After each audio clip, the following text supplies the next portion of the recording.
the earth's creation, you knew me as I was, and even then you chose me to be yours. I am captivated by your unending love. Lord, my heart surrendered to your grace, and I can't help but to lift my voice and say, your love is better than life, is sweeter than wine, it's more than I can ever imagine. Your love is all that I need, so Lord, I receive your loving kindness and grace for me. Your loving kindness, Lord.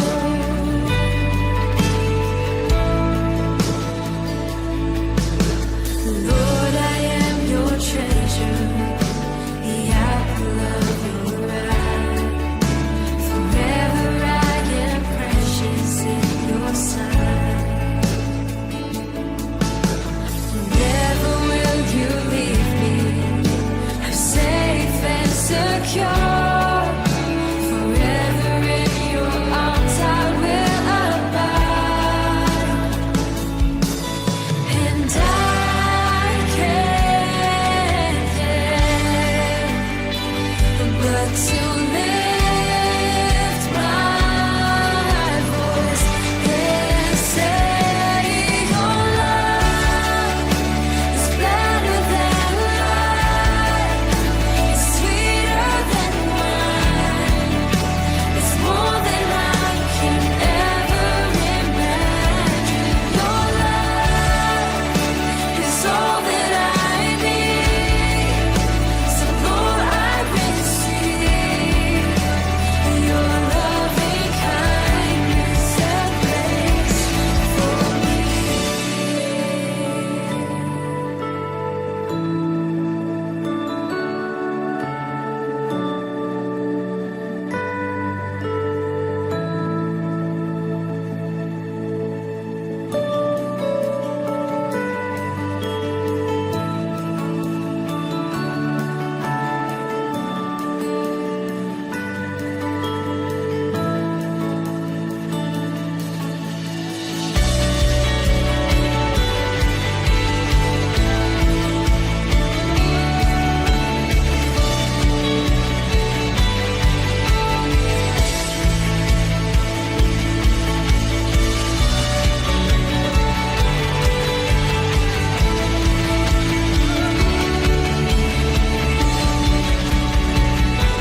Hoje com o pastor Joseph Prince. Aleluia! Glória a Deus, glória a Deus. Quando você olhar para a terra e você vê o que Deus está fazendo, começou em Jerusalém. Deus enviou o seu Filho para morrer pelos pecadores em todos os lugares do mundo. Mas em Jerusalém, é ali que Jesus morreu, fora dos muros de Jerusalém, bem no centro da terra. E o Evangelho, a Bíblia diz, foi para o Ocidente. Paulo queria levar para o Oriente, mas o Espírito Santo disse não é tempo ainda, vá para o Ocidente. E assim ele foi para o Ocidente, e Paulo foi martirizado em Roma. Então de lá foi para o Ocidente, por 2000 anos, está voltando ao redor da Terra. E finalmente, nos nossos dias, nós estamos vendo que as maiores obras de Deus e igrejas até estão aqui na Ásia.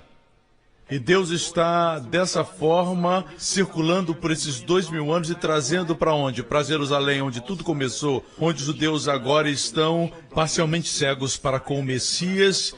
O José Celestial vai se revelar para os seus irmãos uma vez mais, e eles vão chorar, e haverá reconciliação, e todo Israel será salvo, a Bíblia diz. Eu não sei você, mas eu acredito que nós somos grandemente abençoados por estarmos nessa geração. Amém? E mesmo que você vivesse nos Atos dos Apóstolos, era a igreja na sua infância. Amém? Eles montavam jumentos para pregar o Evangelho. Eles caminhavam muito para levar as boas novas a um lugar. Mas agora Deus permitiu. E muitas das invenções, como a televisão, os inventos de Graham Bell, muito antes de você ter seu celular, Graham Bell inventou o telefone e ele era um judeu. E você tem muitas pessoas como Thomas Edison, que descobriu a eletricidade, ele era um cristão, um homem de oração. Então você tem os irmãos Wright, que foram os que começaram a voar e inventaram a aviação. Amém? E ambos eram filhos de um pregador. Eram cristãos. Assim, as maiores invenções, através da história, vieram da semente de Abraão. A semente natural, os judeus, Facebook e tantos outros inventos e descobertas na ciência, na matemática e na tecnologia, artes e entretenimento vieram dos judeus. Amém? Até mesmo a invenção do microchip veio dos judeus. E a outra semente de Abraão, que é a semente espiritual, que é a igreja, o corpo de Cristo. Amém? Glória ao nome de Jesus. E aqui nós estamos levando o Evangelho, podemos impactar mais do que a igreja na sua infância, podemos proclamar o Evangelho através dos ares. O diabo odeia isso porque a Bíblia diz que ele é o príncipe dos poderes dos ares. Ele não quer que você use a televisão. Você sabe, quando a televisão foi revelada, muitos pregadores foram para o púlpito e disseram, isso é o monstro, é a caça do diabo.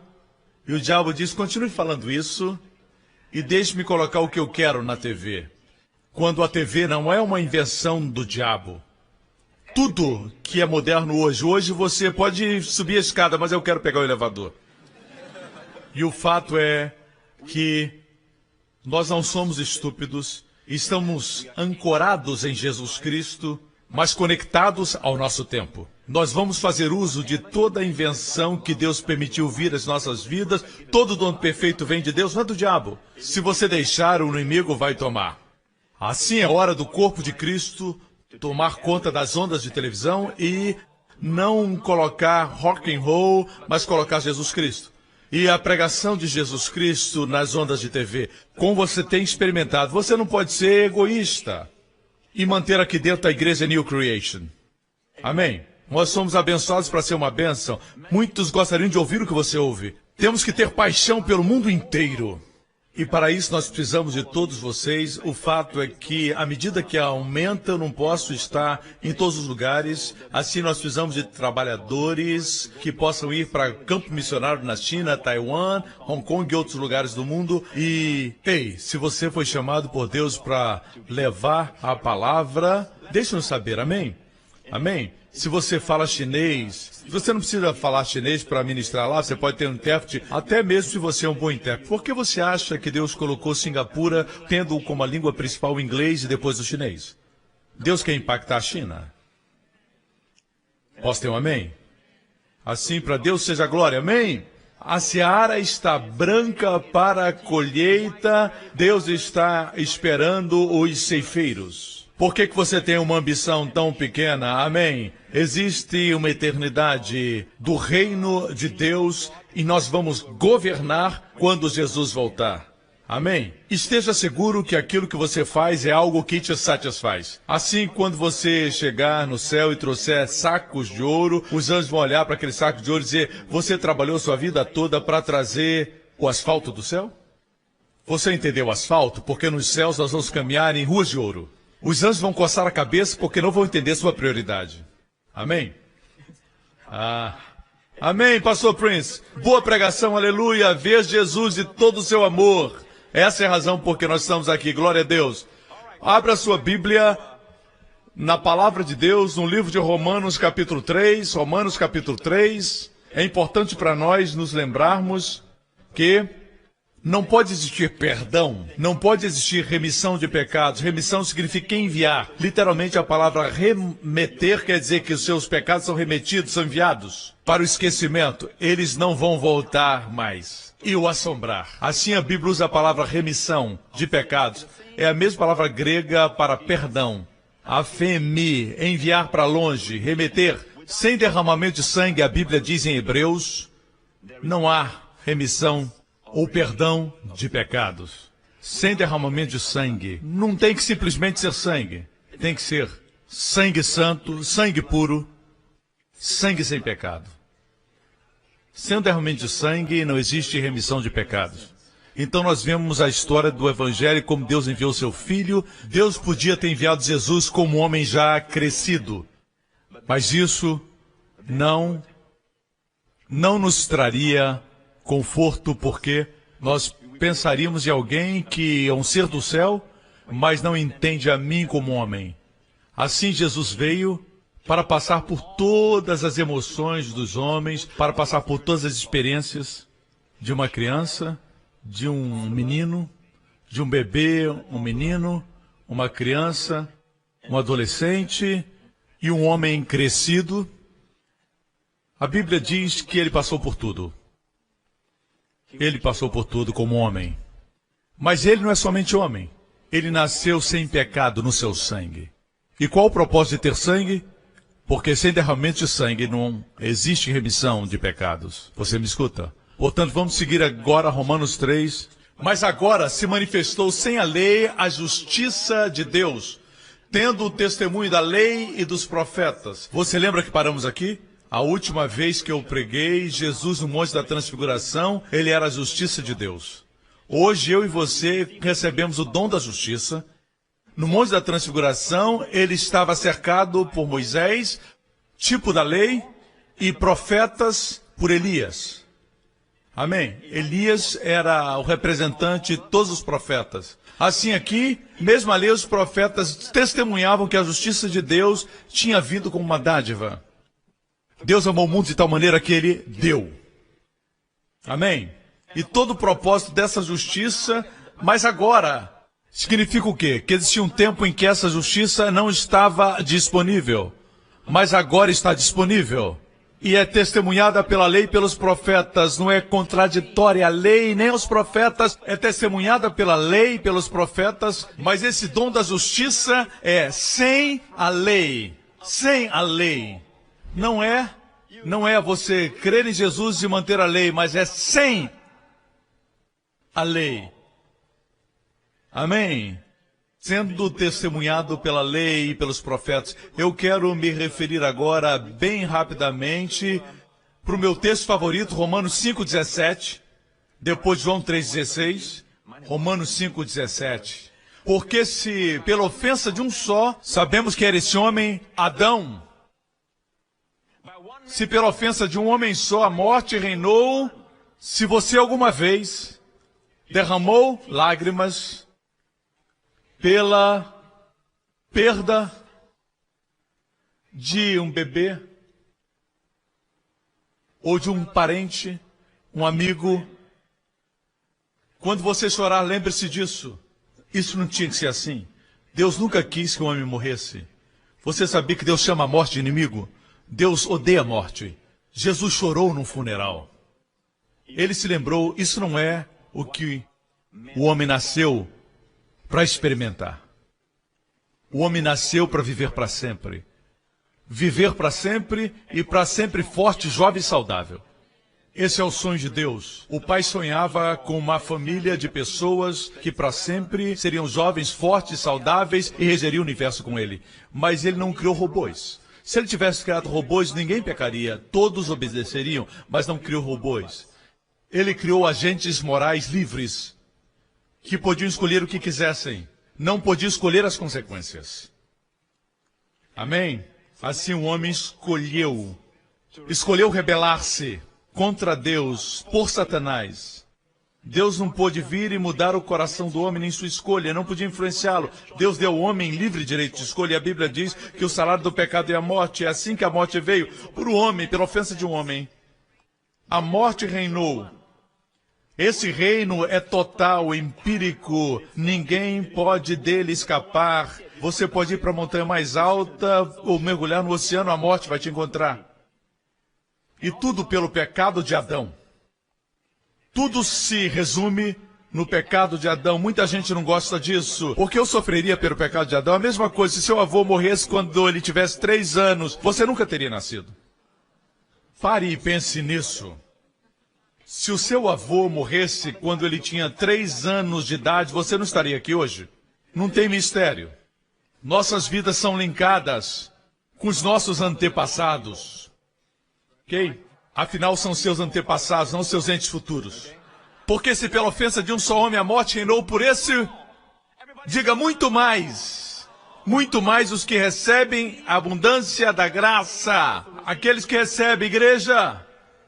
Aqueles que recebem. A palavra receber não é simplesmente receber no grego, é receber continuadamente. Uma consciência contínua. Uma pregação contínua, uma apropriação contínua, uma caminhada contínua. No grego está no presente contínuo. Aqueles que recebem a abundância de graça e do dom da justiça reinarão em vida através de Jesus Cristo. Que oferta! Mas eu acredito que alguns de vocês memorizaram esse versículo, mas nunca meditaram nele. Primeira coisa, mesmo que alguns tenhamos recebido a abundância da graça e o dom da justiça, muitos de nós não vivemos o reinar em vida. Se você não está vivendo isso, você não recebeu ainda. Você não está recebendo a abundância da graça e nem o dom da justiça. E até que você reine, note isso, não é só reinar em vida, é muito mais. Muito mais aqueles que recebem. É muito mais reinado. Assim, nós temos que continuar falando, porque existem vozes... E muitas vezes estão por detrás dos púlpitos, infelizmente, como no tempo de Jesus, pessoas que estão trazendo peso sobre as pessoas, como faziam os líderes religiosos da época de Jesus. Eles falavam e pregavam coisas que colocavam fardos sobre as pessoas. Jesus disse para eles, vocês colocam peso, então um dedo para ajudá-las. E ele disse, ai de vocês. E depois ele disse, vinde a mim todos vós que estáis cansados e sobrecarregados, e eu vos darei alívio. Amém? Cristianismo não é uma religião. É Deus alcançando os homens. Você está comigo? Agora, nós temos que entender isso. Esta dádiva dupla, abundância e justiça, só podem vir quando as pessoas escutam a abundância do Evangelho da Graça. Portanto, o inimigo vem e diz que não se pode falar de graça o tempo todo. Você não pode pregar sobre graça o tempo todo. Existe muita abundância de graça sendo ensinada. Eles estão reclamando disso. As pessoas reclamam porque eu falo muito da obra de Cristo que foi completa. Tenha cuidado com essas vozes, porque não importa qual homem ou mulher que falou isso, por trás existe o poder do diabo que quer impedir você de ouvir a mensagem da abundância e o dom da justiça. E qual o propósito? Ele não quer que você reine, porque quando você reina em vida, ele não reina. Quando você reina em vida, os seus inimigos não. Quando você reina, alguém não está reinando. E é o inimigo, você entende? Assim, existem cristãos hoje que são salvos, mas não entendem a abundância da graça. Quando você fala, eles dizem, não fale de abundância. Como você pode falar disso? Então, a ideia deles de estar bem com Deus é porque você faz alguma coisa e quando você faz, você tem a justiça. Mas a Bíblia diz que é uma dádiva. Alguém pagou e é uma dádiva. Se é uma dádiva, é que alguém pagou. O doador pagou por isso, mas a pessoa que recebe não é aquela que pagou. Mas queremos fazer disso o galardão da justiça. Se nós fizermos alguma coisa, se orarmos muito, nos sacrificarmos muito, trabalharmos duro, então um dia nós teremos justiça. É isso que o homem quer. Me escutem bem. É por isso que as pessoas não reinam em vida.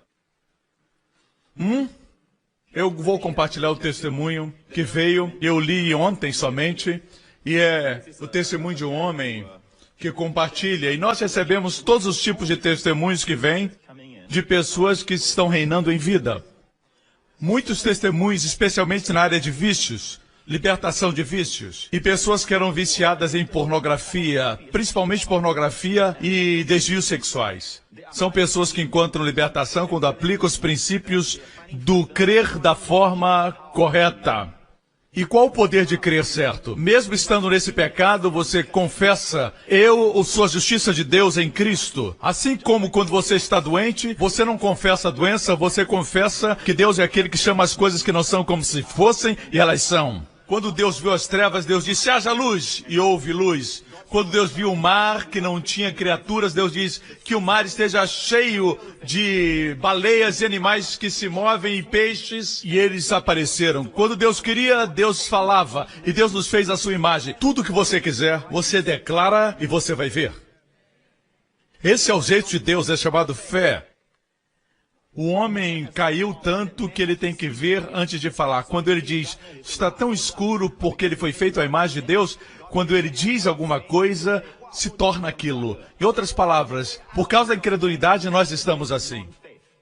Portanto, o lugar da fé é andar como Deus e falar como Deus. Deus chama as coisas que não são como se fossem. Por isso Deus viu Gideão, que estava tremendo. Ele servia a Deus somente de noite. E o anjo veio a ele e disse, salve! Salve, homem valente, valente, corajoso. Amém? Jesus viu Pedro e o seu nome originalmente significa cana. E Jesus disse, Simão, você será chamado Petros, em grego. De agora em diante você será uma rocha. Daí em diante ele foi chamado rocha, rocha. E ele dizia sim, sim, às vezes não, não, não. Às vezes ele dizia, eu creio em Deus, outras vezes, não, não creio. Ele era esse tipo de gente e Jesus os chamava de rocha. Um pilar na igreja. Alguns viam um pastorzinho, Deus viu um rei. Quando Deus olha para você, Deus não vê quem você é no natural. Deus vê o potencial e o destino que Ele te chamou para ser. Você não é um acidente. Mas você diz, mas pastor, o senhor não sabe, eu sou um filho ilegítimo. Não existe filho ilegítimo. Existem pais ilegítimos. Pense nisso. Pense nisso. E aqui nós temos esse testemunho que veio. Eu nasci numa família cristã, é um testemunho local. Eu cresci achando que Deus era um Deus raivoso e eu tinha medo de fracassar para Deus não ficar com raiva. E eu comecei a confessar os meus pecados que tinha cometido. Finalmente eu disse para mim mesmo que eu ia fazer o que eu quisesse e depois voltaria para Deus. Muitos têm esse pensamento. Vagarosamente eu me afastei, minha vida se tornou amarga. E eu comecei a me envolver em todo tipo de pecado, beber, fumar e outras coisas. Dia a dia, minha vida estava afundando e eu era um fracasso total. Eu não tinha um emprego e era como um mendigo. E quando estava com fome, eu preferia comprar um cigarro do que a comida. Me sentia condenado por minhas ações e resolvi entregar minha vida para o diabo, pensando que ele me daria o que eu queria nesse mundo. Logo eu fui atacado. Perdi o controle da minha mente. Um dia eu tive uma overdose e entrei em convulsão. Meu coração começou a bater fraco. Eu pensei que ia morrer, mas Jesus me salvou. Um ano depois eu cheguei ao final. Eu queria voltar para Jesus, mas não sabia como. Em junho, eu ouvi uma mensagem do pastor Prince e pela primeira vez eu descobri que eu sou a justiça de Deus em Cristo Jesus. Desde então, eu tomei posse dessa verdade. É importante você tomar posse. A Bíblia diz que aqueles que recebem a abundância da graça como dádiva, e a palavra recebem está no ativo e não no passivo. Desde então, eu tomei posse dessa verdade como minha armadura contra os meus vícios. Sempre que eu fumava, ouça isso. Essa é a parte principal. Sempre que eu fumava, ele ainda fumava. Pastores e líderes, saibam que as pessoas vão continuar fazendo coisas por trás de você. Ensinamos a elas como saírem. Ele disse, sempre que eu fumava, daí em diante, eu comecei a confessar que eu sou a justiça em Cristo e que o cigarro não tinha mais poder sobre mim. E é isso que temos ensinado aos viciados em pornografia, viciados em drogas e a todas as pessoas presas por vícios. No livro nós falamos e temos testemunhos de pessoas que foram libertas. A última coisa que você quer dizer quando assiste pornografia é eu sou a justiça de Deus em Cristo. O inimigo vai gritar, hipócrita! Mas você sabe que se você confessar isso, você vai sair disso. Você vai reinar sobre isso. E você vai parar de olhar para a mulher como objeto e vê-las como pessoas e honrá-las e ter dignidade na vida. Quando você olha para pessoas como objetos, você se torna também um objeto. Eu comecei a confessar que eu sou a justiça de Deus em Cristo e o cigarro não tinha poder. Em 2 semanas depois eu fiquei livre. Nós estamos ouvindo tantos testemunhos dessa realidade e do que as pessoas fazem quando pecam. E as pessoas começam a chorar, a lamentar, confessam e dizem, Deus, eu sou um pecador, não sou digno, Deus me perdoa, como se Deus não quisesse os perdoar, em vez de confessar, porque é uma dádiva de justiça. Nada pode tirar de você a dádiva que Deus deu, Jesus fez por você. Assim, nada que você fizer faz você perder o dom. É o que Jesus fez. Se o que você faz pudesse tirar o dom, o que você fez não pode impedir de você ser pecador. O que o primeiro Adão fez foi tão poderoso que você não pode tirar fazendo certo. Você ainda é um pecador. Para nós dizermos que se alguém pecou, perdeu a salvação, não tem mais a justiça, é na verdade fazer o primeiro Adão maior do que o segundo Adão, que é bem maior. Está me acompanhando? Vamos concluir. Hoje eu reino sobre isso. Em 2 semanas todos os meus vícios me deixaram, hoje eu reino sobre isso. 2 anos já se passaram e a obra de Deus na minha vida continua a surpreender todos ao meu redor. Deus também abriu as portas para que eu pregue a palavra em Sri Lanka. Eu também agradeço e louvo ao Senhor Jesus por me libertar e me salvar. Pastor, eu lhe agradeço também por abrir as portas da beleza do amor de Deus para um homem como eu. Agora, se você olhar para o que falamos, o momento da mudança aconteceu quando ele começou a confessar, eu sou a justiça de Deus em Cristo. Muitos de vocês, quando vocês se tornam filhos de Deus, vocês são filhos de Deus. Deus não é mais somente Deus, Deus agora é o Pai de vocês. Por isso é importante que você obedeça ao Espírito do novo concerto, que diz que agora você é filho, você é um filho de Deus. Nunca se chame pecador.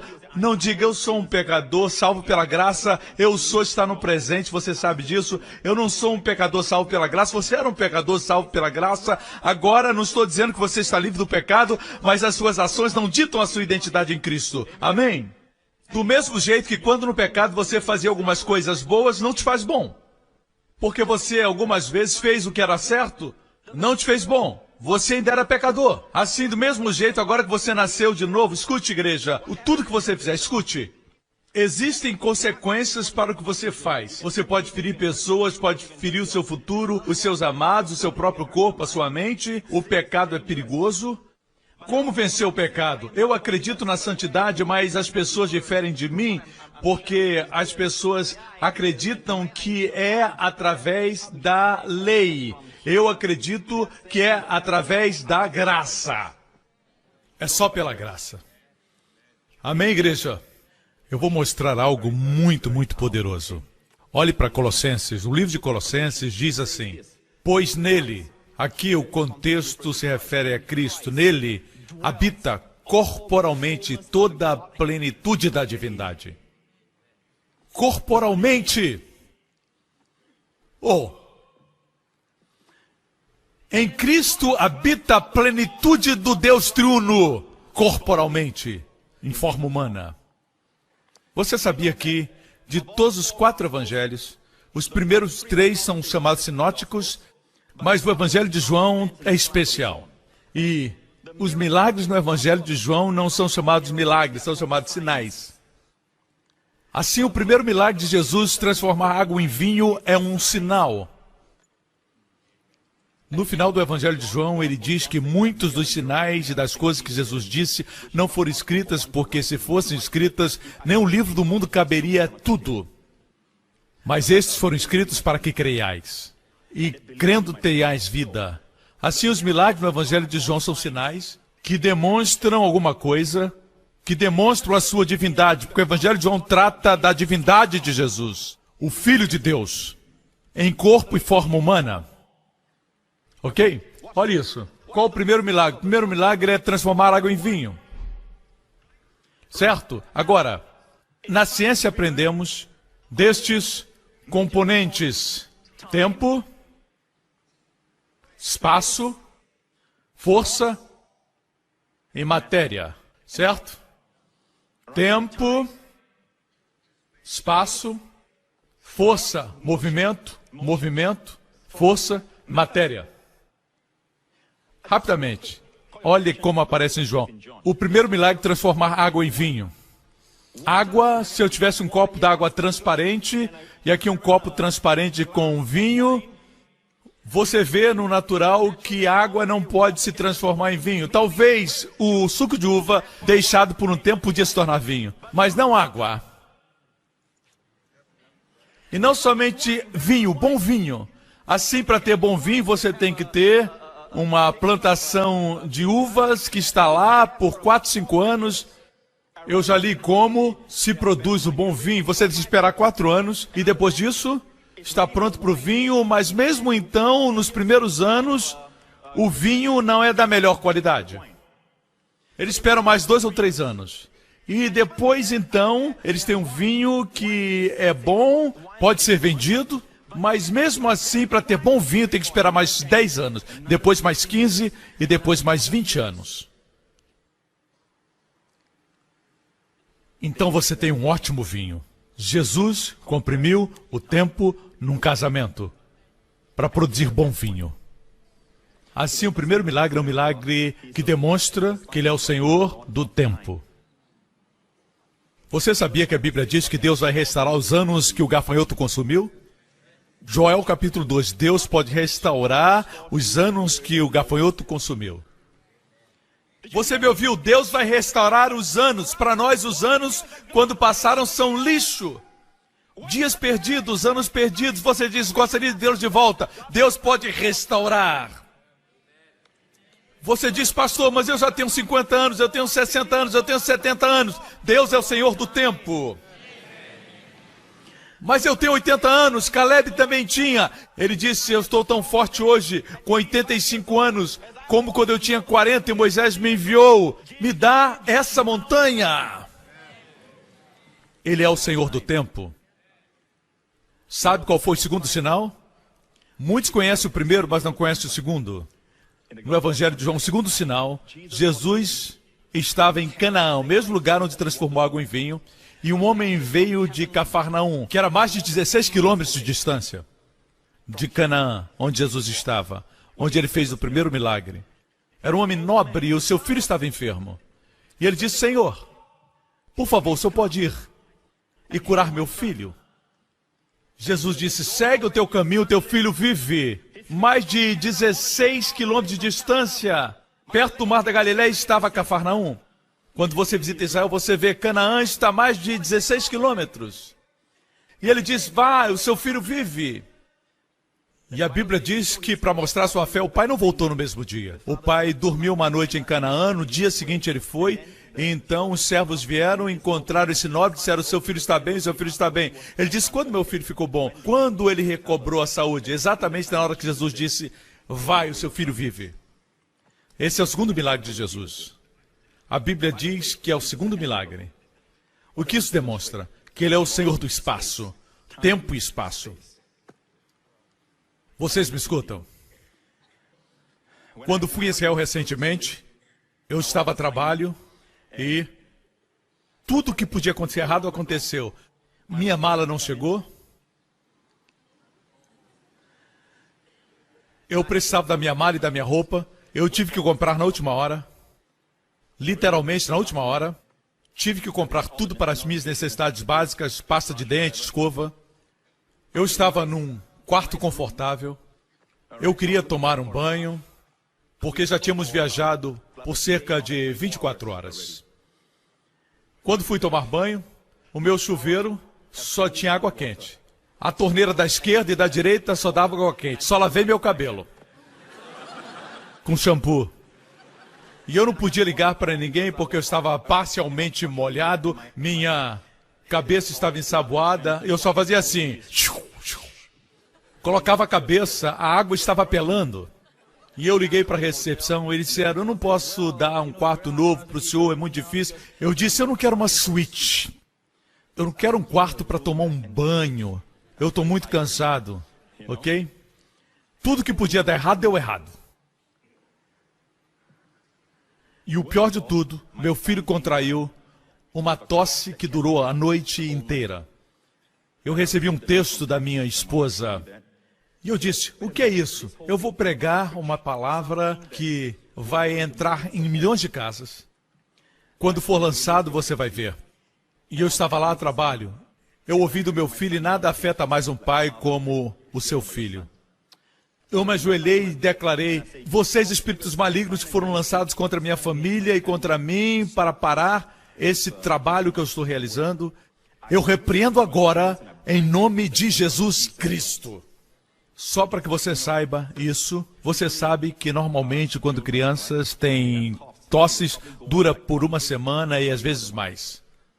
Até que a tosse fique mais amena. O estágio do catarro, você sabe. Minha esposa me disse, algo aconteceu à noite, ela não sabia que eu tinha orado. Meu filho dormiu. Foram somente 1 ou 2 dias de tosse constante, isso significa que era espiritual. Nem toda doença é espiritual, algumas vezes você não descansa e você fica doente. Você não bebe água, você fica doente. Você está desidratado, muitas vezes é espiritual. Quando é espiritual, você tem que ir contra esse espírito. Como quando uma dor pula de um membro para o outro. Se pula, deve ser espiritual, certo? Coisas naturais não pulam. Amarre esse espírito pulador em nome de Jesus, amém? Amém? Assim. É incrível que eu estava em Israel, milhares de quilômetros de Singapura, eu estava de joelhos na minha cama, no meu quarto de hotel, e eu orei. E o meu filho foi liberto. Por quê? Porque ele é Senhor do tempo e do espaço. Querem que continue? O terceiro milagre, rapidamente. Isso aqui não é o meu sermão, estou te dando de graça. Mas o terceiro milagre qual foi? O homem que estava paralítico no poço de Betesda por 38 anos, Jesus disse, levanta-te, toma a tua cama e caminha. Fala do movimento das águas e de Jesus dizendo, levanta, toma a tua cama e anda. Tudo isso fala de movimento. Tempo, espaço e força, movimento. E o sinal depois desse, qual é? Ele pegou 5 pães e 2 peixes, mais do que 5.000 pessoas, contando mulheres e crianças, cerca de 10.000. 5 pães e 2 sardinhas, 2 pequenos peixes. Ele multiplicou para alimentar mais de 10.000 pessoas e 12 cestos sobejaram. O Senhor dá matéria. Ele pode mudar a matéria. Não olhe para sua conta bancária e diga, que triste. Olhe para ele e diga, obrigado, Senhor. Ele pode multiplicar. Cientificamente comprovado. Assim nele, veja, você me distraiu, porque nele habita corporalmente toda a plenitude da divindade. E você, filho de Deus, está perfeito em Cristo. Aqui diz, em Cristo habita toda a plenitude da divindade corporalmente. Mas Deus diz, saiba que você é completo em Cristo. Deus colocou você em Cristo e você é completo. O incrível é isso, igreja. A Bíblia diz que em Cristo você é justo. Existem mensagens por aí afirmando que se você é santo o suficiente, aí sim você é justo. Não, não, não. Você é santo, justo e inculpável. Talvez as suas ações não correspondam ainda. O meu filho não caminha como adulto porque ele ainda é um bebê. Mas um dia ele vai caminhar como um adulto. E ele não vai querer que eu trate como um bebê. Assim continuem se alimentando. Amém? Pastores e líderes, alimentem o povo. Não batam no povo. E vai chegar a hora quando as suas ações vão corresponder. Mas não importa se você é um crente rico ou pobre. Se você é um crente novo ou é um crente antigo. Você é completo em Cristo. Você não é menos completo do que aquele que tem 10 anos de crente. Você é completo em Cristo. E em Cristo habita toda a plenitude da divindade. O que fizemos foi que tiramos a posição inicial de completos em Cristo e fizemos dela o nosso objetivo final. Isso é o problema. Nós dizemos para as pessoas, um dia você vai chegar lá no final. Pensamos no natural. Pensamos como seres humanos. Ao invés de pensarmos de Deus para o homem, pensamos do homem para Deus. Do ponto de vista de Deus, você é completo em Cristo. Mesmo que tenha sido salvo essa manhã, você é completo em Cristo. Agora caminhe nessa plenitude. E se você cair e parecer incompleto, ainda assim você é completo. A sua queda não faz você incompleto. Porque não foram suas ações que completaram você, foi Cristo. Assim, essa é a sua posição inicial, você é completo em Cristo. Não faça da sua posição inicial a sua posição final. Um dia você vai ser completo. Eu quero mostrar para você agora como alguns crentes pensam. E é por isso que eles não veem a libertação. Porque se você vem a Deus, isso é profundo, se você vem a Deus e você vem como um pecador, Deus não responde a você.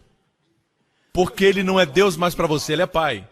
Mesmo quando você fala, você vai a Deus como um pecador e diz, Deus, eu pequei. Você diz, eu sou um pecador salvo pela graça, Deus, e tem misericórdia de mim, tem misericórdia. Você copia aquele homem que Jesus mencionou, que nem era salvo. Agora você está confundindo as coisas. Você é um filho falando com o Pai? Ou você é um pecador falando com Deus? Uma vez nós éramos pecadores falando com Deus. Como pecadores, nós falávamos com Deus e dizíamos, salva-me porque eu sou um pecador. Estamos certos. Mas Deus não é mais somente Deus para nós, Ele é Pai. E não somos mais pecadores, nós somos seus filhos. E nós clamamos, Abba. Eu sei que eu já mostrei isso algumas semanas atrás, mas um pai orgulhoso gosta de mostrar a seu filho, olha isso. Não importa qual seja a sua idade. O clamor é, Abba, Abba. A propósito, ele está olhando para mim quando ele faz isso. Abba é um clamor do coração. Não é uma maneira formal, é um clamor. E no momento que o inimigo rouba de você a consciência de que você é filho, mesmo quando você fracassa, esse é o dia quando o céu fica de bronze e você não tem respostas, porque Deus não pode assumir essa posição. Para Deus assumir essa posição e dar o sentimento da sua presença, Ele teria que ser falso. O Espírito Santo dentro de você não pode dar testemunho de uma mentira. Você vai estar agindo como um pecador quando Deus lhe fez filho. Por isso a forma é dizer, Pai, eu vou mostrar alguma coisa que vai te surpreender. Porque existe um ensinamento tradicional, eu vou mostrar no grego até como você pode ver isso. Em 1 João, capítulo 2, versículo 1 e 2. Meus filhinhos não aparecem em João capítulo 1. Pela primeira vez aparece em João capítulo 2, 1 João 2. Meus filhinhos, essas coisas vos escrevo para que não pequeis. E se alguém pecar, significa o quê? É possível para um filho de Deus pecar? Para quem ele está escrevendo? Para os filhinhos.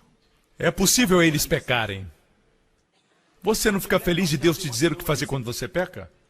Se alguém pecar, nós temos, no grego aqui é tempo contínuo, ter continuadamente. Não existe um momento que você não tenha. Nós temos sempre um advogado para com o Pai, Jesus Cristo justo. E Ele é a propiciação pelos nossos pecados, e não somente pelos nossos, mas também pelos de todo mundo. Uma vez mais, quando você peca, se alguém pecar, aqui não diz que você confessa. Diz direto que você tem um advogado.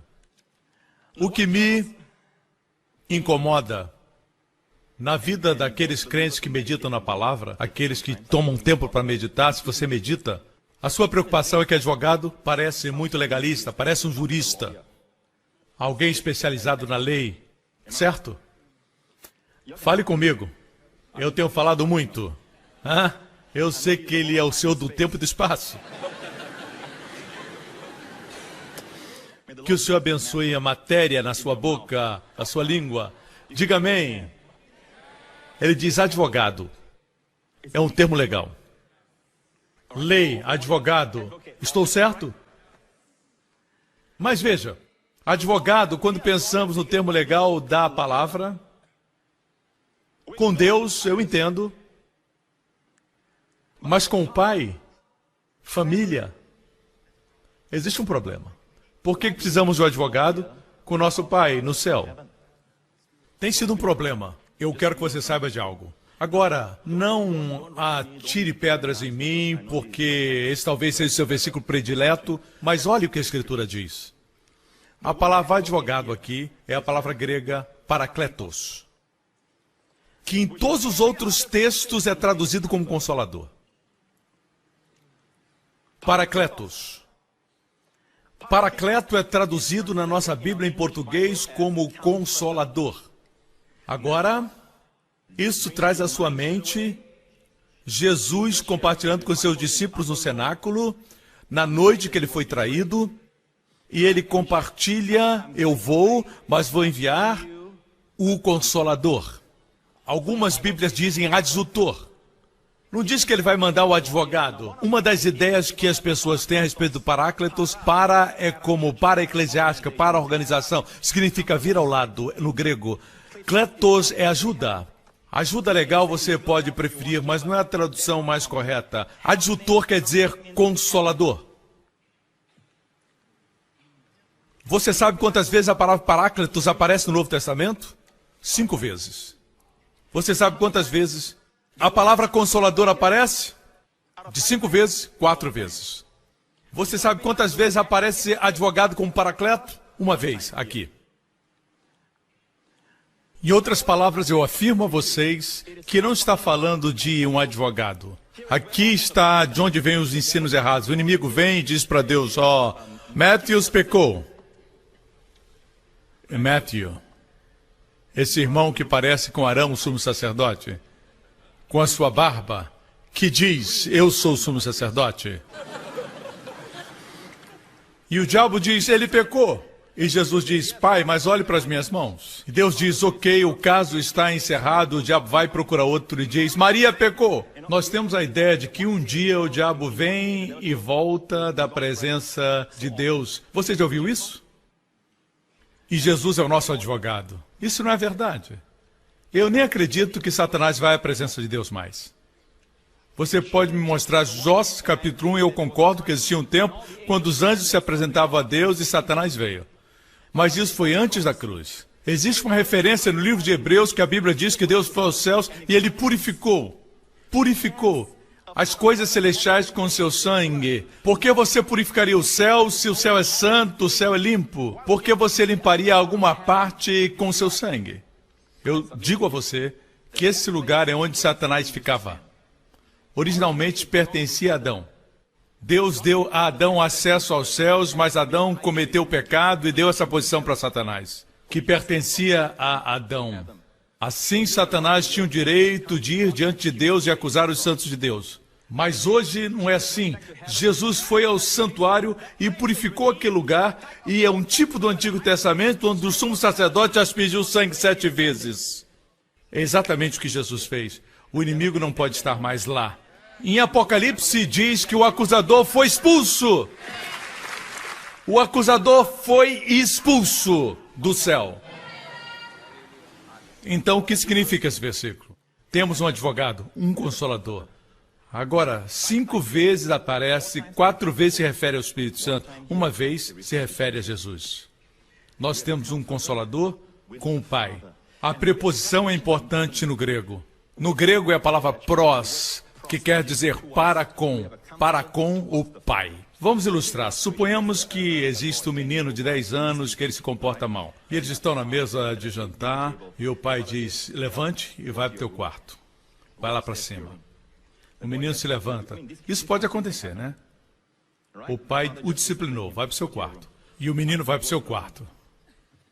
A mãe segue a ele. E o menino está chorando. A mãe vem e o conforta. A mãe não está dizendo, você está certo em se rebelar? Seu pai não sabe o que está fazendo? Isso não seria bom. Jesus nunca vem e conforta o nosso pecado. Ele conforta-nos. Ele nos lembra. Como nos conforta? Ele nos lembra do que ele fez. Mas ele nunca apoia o pecado. Mas ele está lá mesmo quando você peca. Aqui fala de quando você peca. Assim a mãe, ela diz, vamos, eu vou com você. Até Abba, até o papai. Eu vou com você, irei ao seu lado até o papai. Isso dá à criança confiança. Ter a mãe confortadora ao seu lado. É isso que Jesus está fazendo. Se alguém peca. Você entendeu, já posso ir embora.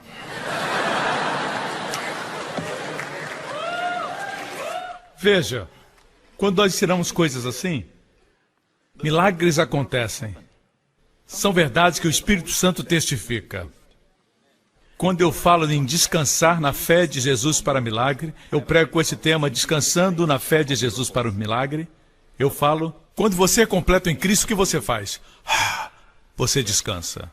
Não existe descanso enquanto você está tentando conseguir alguma coisa, tentando conseguir, lutando por vitória, orando por vitória. Mas existe descanso quando você ora da posição da vitória. Você ora, mas você não vai lá e joga seus pedidos a Deus de qualquer jeito. Você vem e você sabe que Ele te ama. Você vê um Pai. Não fale Deus do Universo, Ele é o Deus do Universo. Mas você não pode permitir que a forma como as pessoas o veem é como você o vê. Você tem um relacionamento diferente. Ele é seu Pai que te ama e quer ouvir sua voz. Em Cantares de Salomão, diz assim, deixe-me ouvir sua voz. Antes de dizer, deixe-me ouvir sua voz, ele diz, deixe-me ver sua face. Deixe-me ver seu rosto e deixe-me ouvir sua voz. Note a ordem. Primeiro é sua presença que ele quer, não sua voz. Uma coisa é minha filha Jéssica falar comigo lá da escada da sala da minha casa. E eu estou no quarto. Pai! Sim, eu prefiro que ela venha na minha presença. Eu não quero falar, apesar de ouvir sua voz. A Bíblia diz que Deus quer ver sua face, então Ele quer ouvir sua voz. Quando você vem a Deus e tem um pedido de oração, deixe que Ele saiba que você o ama.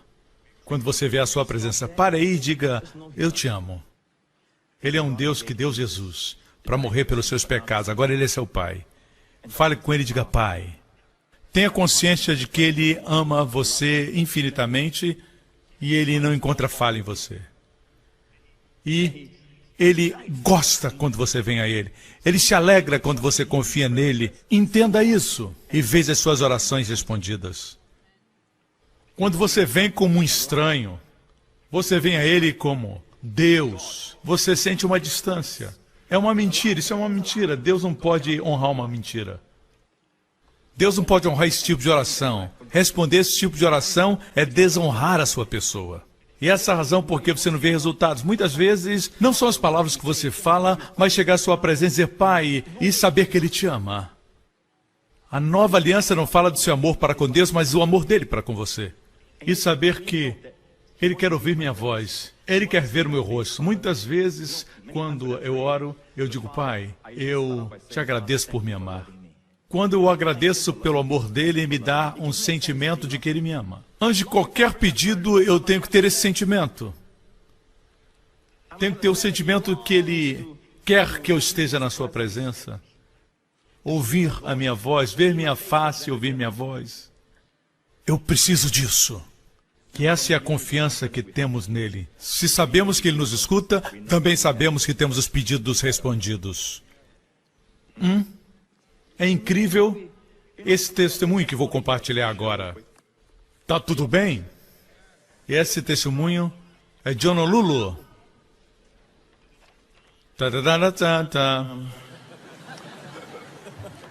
Em 1993, diz essa irmã de Honolulu, em 1993 eu sofri um acidente de carro que machucou a minha coluna, ferindo a minha 4ª vértebra. Eu não podia caminhar e tive que me submeter a uma cirurgia. A cirurgia fez a minha condição ainda pior. E agora eu estava com muita dor todos os dias. Uns dias piores do que os outros, mesmo o meu joelho direito e meu ombro direito foram afetados por 15 anos. Minha oração diária era por libertação e cura dessas fortes dores. Então, em 2008, ouvi o ensinamento do pastor Prince intitulado Descansando na Fé de Jesus por Milagre. Mesmo a fé por milagre, eu não posso chegar a ele dizendo, eu preciso de fé, eu preciso de fé. Como se eu estivesse lutando. Você é completo. Falta fé? Não. Descanse nele. Se eu preciso fé, ele vai suprir. Veja a analogia da videira e dos ramos. Tudo que está na videira flui para os ramos. A única coisa que impede o fluir é se a videira se segurar, se prender e disser, eu preciso tentar. Nada vai fluir. Diz que por 15 anos a minha oração era para cura e libertação dessas dores fortes. Então, em 2008, eu ouvi esse ensinamento do pastor Prince e eu compartilhei com meu marido e ambos ficamos felizes e abençoados pelo que ouvimos e revolucionou nosso pensamento a respeito da fé. Eu comecei a repetir. Ela só repetiu o que o pastor Prince dizia a respeito da fé e eu não estava orando por nada em particular. Aquela noite, 15 anos, dores fortíssimas. Aquela noite, quando me preparava para dormir, a minha costa estalou. Ouvi um barulho 2 vezes. Quando estava na pia, arrastando-me para a cama, descobri que minha costa não doía mais. Quando acordei no outro dia, as dores tinham desaparecido. Que milagre! Glória a Deus, aleluia! Amém! Não precisou de reteté, pular para ali e para lá, nada disso. Ela só descansou. Repetindo minhas palavras para o marido. E no dia seguinte, no trabalho, o meu joelho e o meu ombro pararam também de doer. Eu pude subir e descer 2 andares de escadas. Estou muito grata pelos ensinamentos a respeito da graça do pastor Prince. Que bênção. Glória a Deus, obrigado, Jesus. Veja, igreja, vocês têm que ter cuidado com esse ensinamento dos homens, mesmo se vierem dos seus amigos e dos seus colegas. Este não é um ensinamento natural. Graça não é natural. O que é natural é isso. Faça o seu melhor para agradar a Deus. E um desses dias, quando Deus perceber que você é sincero, que você é dedicado, e você for mais completo do que o John ali, ou da Lúcia que está ali, você vai conseguir. Aleluia. Eu exagerei um pouquinho aqui, mas é assim que as pessoas pensam. É de admirar que você diga, eu estou completo, para começar. E sentindo-se completo, você caminha. Eu vou mostrar algo, e eu tenho que concluir. Eu sou um pregador contextual, eu prego dentro do contexto, como está na Bíblia. Em João 19, tem a história da cruz, certo? O que Jesus clamou na cruz, no finalzinho. Está consumado, certo? Está consumado. João 19:30, ele clamou, está consumado. É assim que tudo começa. Quando ele clamou, está consumado, nós começamos. Começamos nossa vida cristã com a obra terminada. Quando Jesus disse está consumado, o que estava consumado? O cálice que ele orou no jardim de Getsêmani, cheio do nosso pecado, cheio da nossa maldição, cheio do nosso juízo. Ele bebeu, ele não derramou. Até a última gota. Está terminado, o juízo foi embora, não existe mais juízo. e as exigências da lei satisfeitas, e a santidade de Deus magnificadas, porque a santidade de Deus diz, se você pecar você morre, e ele morreu. Deus não disse, eu vou fazer um acordo quanto à minha santidade. Não, Jesus morreu no nosso lugar. A santidade de Deus foi magnificada. O amor de Deus expressado pelo homem pecador está consumado. A primeira palavra registrada quando ele tinha 12 anos foi, não sabeis que eu tenho que cuidar dos negócios do meu pai? Foram suas primeiras palavras registradas. Suas últimas palavras foram, está consumado.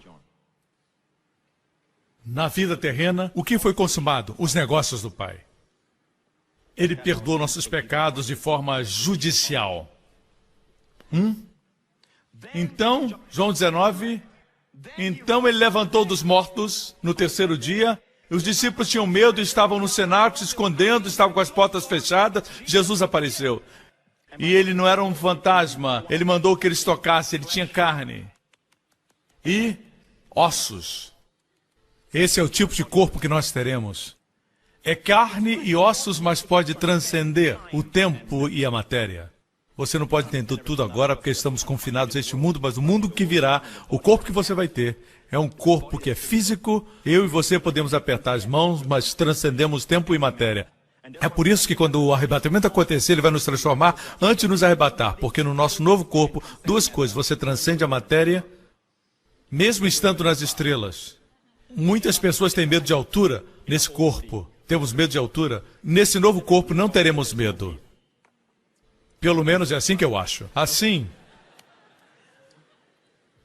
Ok. Quando ele ressuscitou dos mortos, depois de dizer está consumado, ele os encontrou e mostrou as suas feridas, que são justo fundamento para ele poder dizer assim, paz seja convosco. Paz seja convosco. João 20, João 19, ele diz está consumado, o capítulo seguinte, paz seja convosco. Paz está alicerçada na obra concluída por Cristo. Assim, no capítulo seguinte, capítulo 21, uma semana depois de ressuscitar dos mortos, ele estava caminhando no mar da Galileia e os pescadores, que eram seus discípulos, estavam pescando no mar da Galileia.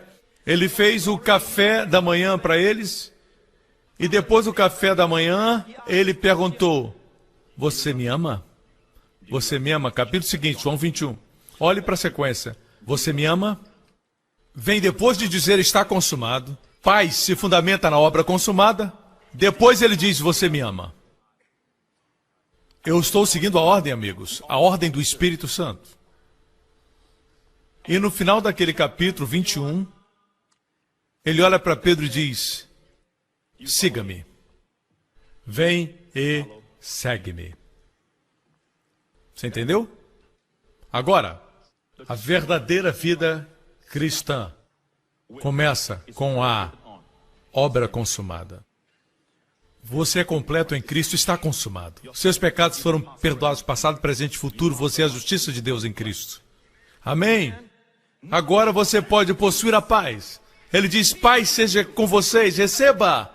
Portanto, sendo justificados por Cristo, tenhamos paz. Sendo, pois, justificados pela fé, temos paz com Deus. Amém?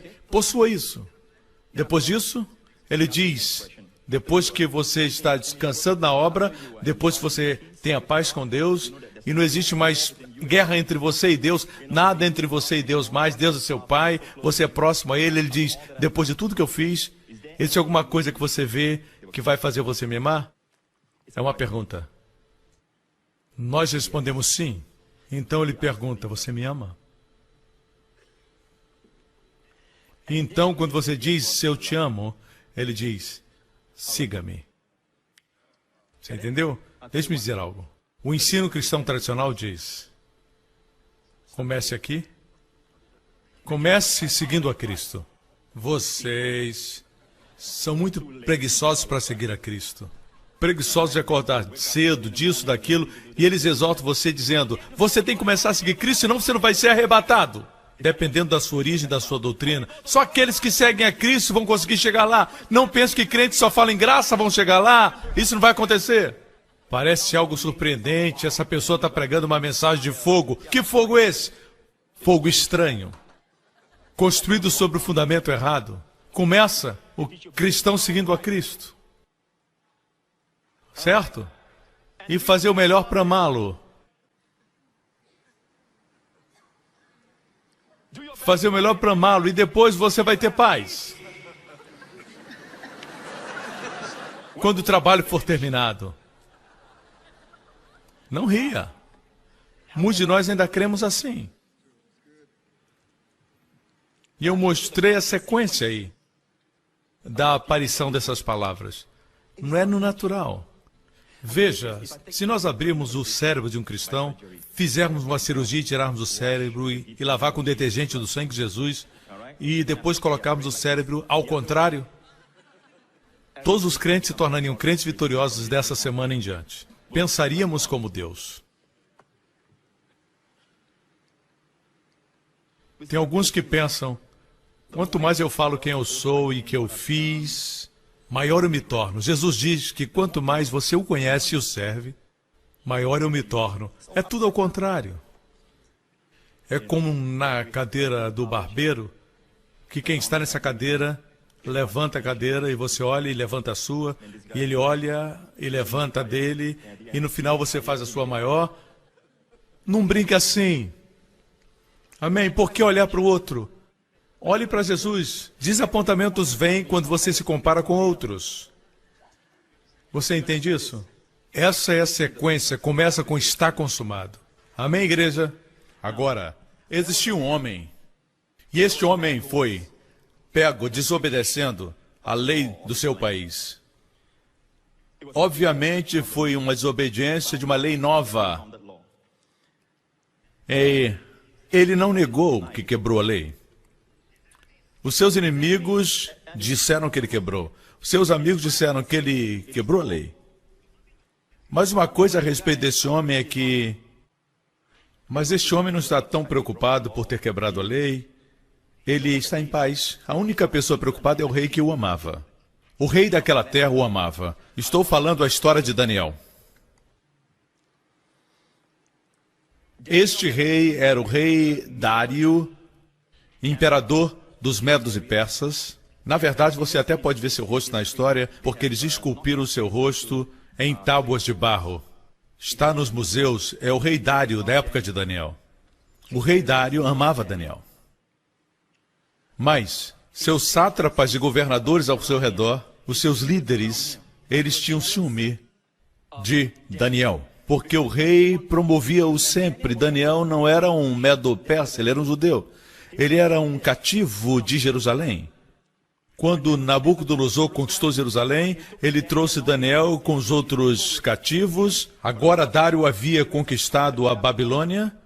Os medo-persas tomaram o poder e o rei Dário amava Daniel porque Daniel interpretava sonhos, dava conselhos. Ele tinha um espírito doce e a Bíblia diz que Daniel, nele se encontrou um espírito excelente. O rei pensou em colocá-lo acima de todos os sátrapas e de todos os governadores do rei. Então eles ficaram com ciúmes. Um dia eles vieram e eles descobriram que não tinham nada contra Daniel. Daniel era fiel, a Bíblia diz. A única coisa que eles encontraram em Daniel era com respeito ao seu Deus. Então eles vieram ao rei e eles disseram ao rei, rei, vamos fazer isso, certo? Por um período de tempo vamos ter uma lei que o honre. E que nem um homem no teu reino, no teu governo, faça qualquer pedido para qualquer pessoa, ore a qualquer Deus, a não ser a ti. O que você acha disso? E o rei Dário, sendo um homem ocupado como era, com muitas coisas na sua mente, ele concordou.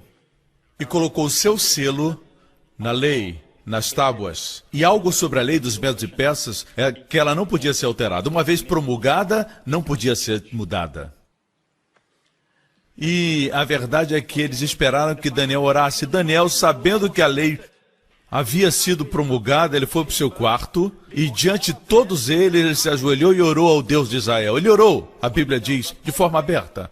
Eles foram ao rei e disseram: o senhor assinou essa lei, não assinou? E o rei disse: sim. E ninguém pode fazer qualquer tipo de oração ou pedido a qualquer Deus, exceto a ti. E ele disse: sim. Eles disseram: bem, Daniel.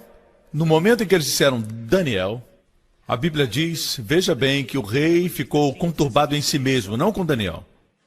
Ele amava Daniel e viu que tinha caído numa emboscada. Eles disseram: lembre-se disso, rei, ó majestade, ó excelente nobreza. Os teus gases têm o perfume da noite. Ó altamente nobre, a lei do teu reino não pode ser alterada. O rei colocou seu selo e o rei entendeu.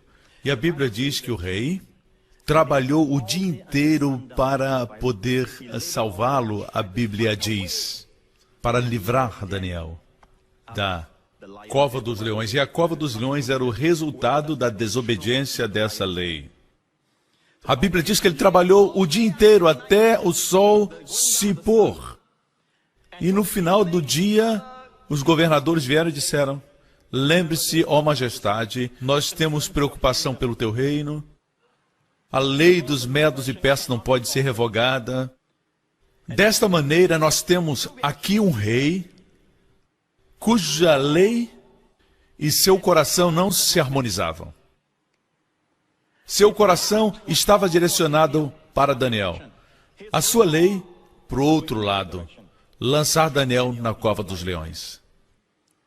Fazer os dois seria impossível. Ou ele violaria o seu coração, seu amor por Daniel, ou satisfaria as exigências da lei, sua justiça. Fazer os dois não dava. No final do dia, justiça venceu. O rei relutantemente disse: vão em frente, peguem-o. E eles pegaram Daniel e o lançaram na cova dos leões. E eram leões ferozes, não eram gatinhos. Não eram gatinhos de estimação, eram leões ferozes. Como eu sei disso? Porque depois, quando lançaram os inimigos, antes dos seus corpos caírem, seus ossos foram triturados pelos leões. E a Bíblia diz que naquela noite, depois de Daniel ser lançado na cova, o rei não pôde dormir. Não trouxeram dançarinas diante dele, uma versão diz. Não trouxeram instrumentos para ele, o seu sono sumiu, não podia dormir. Quando Daniel foi lançado na cova dos leões, a palavra do rei para Daniel foi essa: o teu Deus, a quem tu serves continuamente, te livrará. E a Bíblia diz que ele não pôde dormir aquela noite. Na manhã seguinte ele se levantou e ele foi rapidamente, a Bíblia diz, para a cova dos leões e ele diz: ó Daniel, o seu Deus lhe livrou. Vamos ver a história aqui.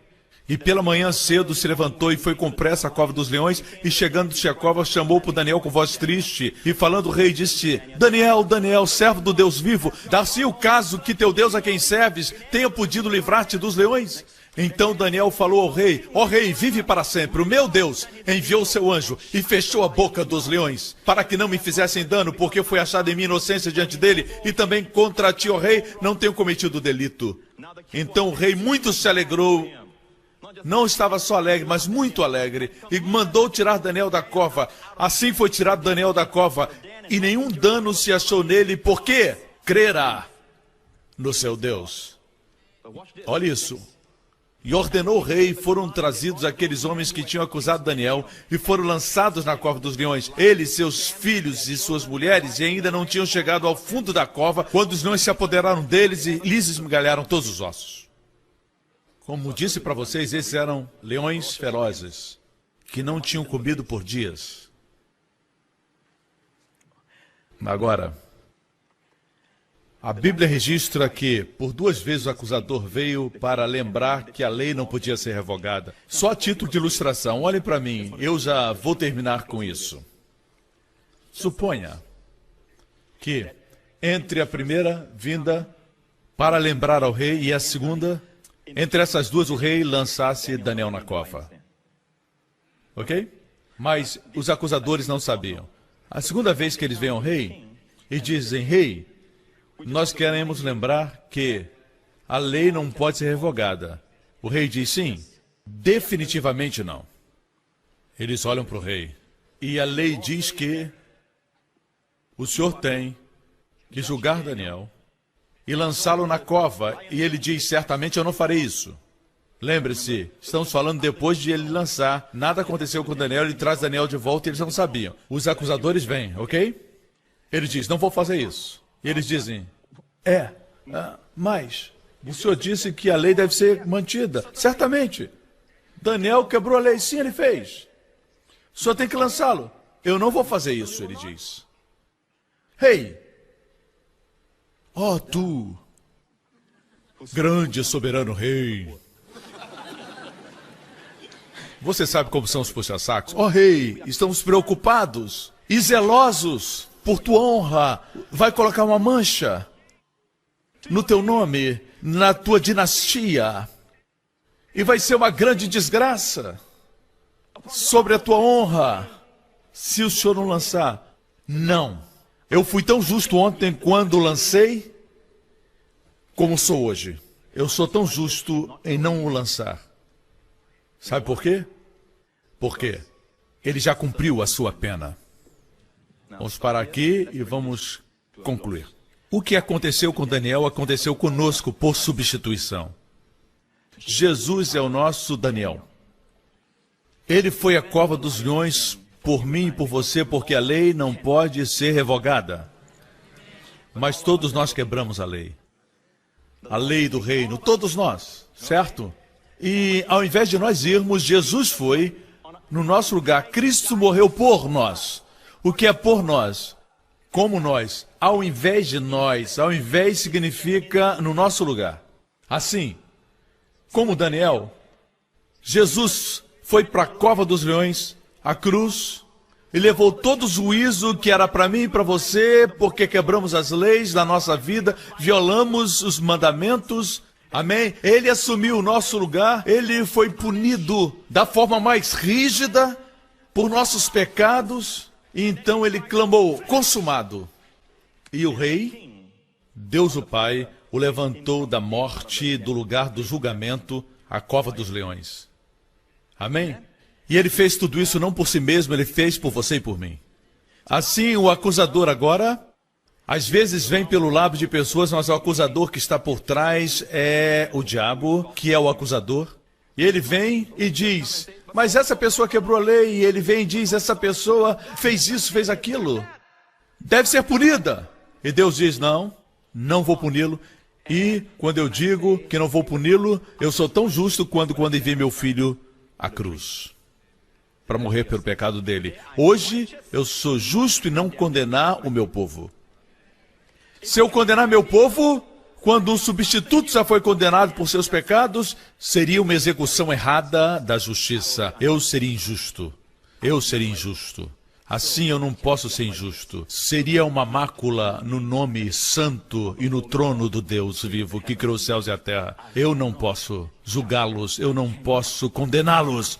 Quando eles creram no meu filho, na minha dádiva, no substituto, e por causa disso eu sou tão justo em os livrar da culpa, como eu sou justo quando enviei o substituto no lugar deles. Você entende isso? Quando eu estava lendo isso, ontem o Senhor falou comigo e disse: meu filho, veja o que acontece com os acusadores. Eles foram lançados com suas mulheres e filhos na cova dos leões. E deixe-me dizer algo, igreja. Quando nos referimos a um filho de Deus, o que Deus purificou não chama impuro. Você não sabe a história toda, você não sabe o que aconteceu, não seja um acusador, não faça o trabalho de Satanás. Ok? É um perigo, um perigo. E nós sabemos quem é o leão hoje. Quem vai como leão rugindo. Mas aqueles que ele pode devorar são aqueles que acusam, que são como ele. Outra coisa, você não deve se autoacusar. E todo o povo diga amém. Agora, concluindo, eu queria muito fazer isso, mas o tempo é escasso. Eu quero que você fique confortável. Uma vez mais, eu vou mostrar aquele vídeo que nós fizemos há mais de um ano, que apresenta Jesus na cruz. E eu quero que você se sente e veja isso. E se lembre que o que ele fez foi por você e eu. Amém.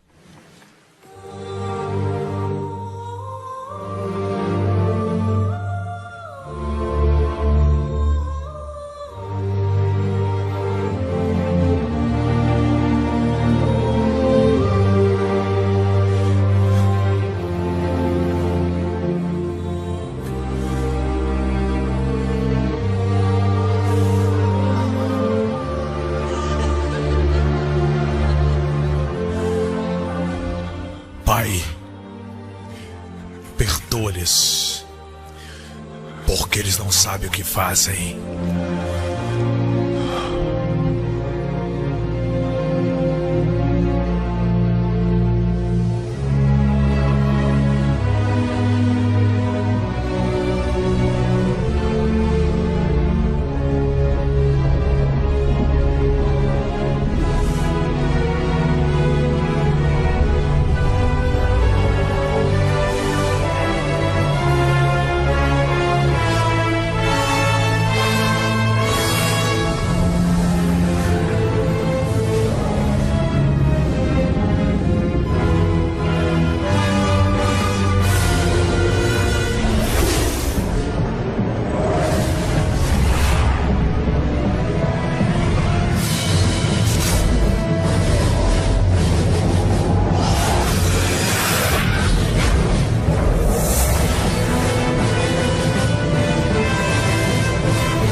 Meu Deus, por que me desamparaste?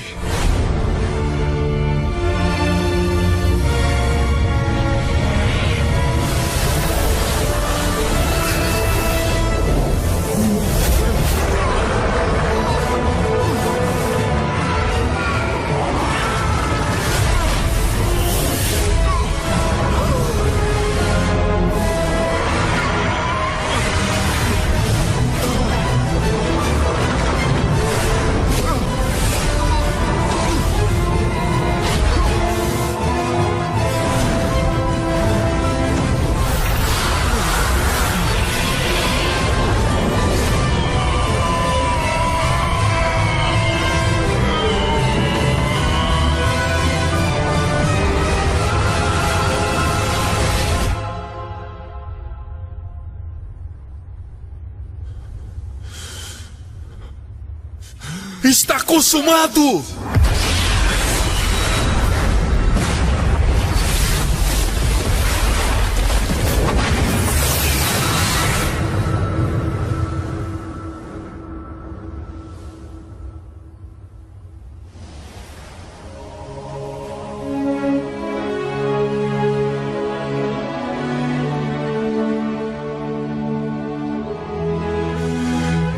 Pai, nas tuas mãos entrego o meu espírito.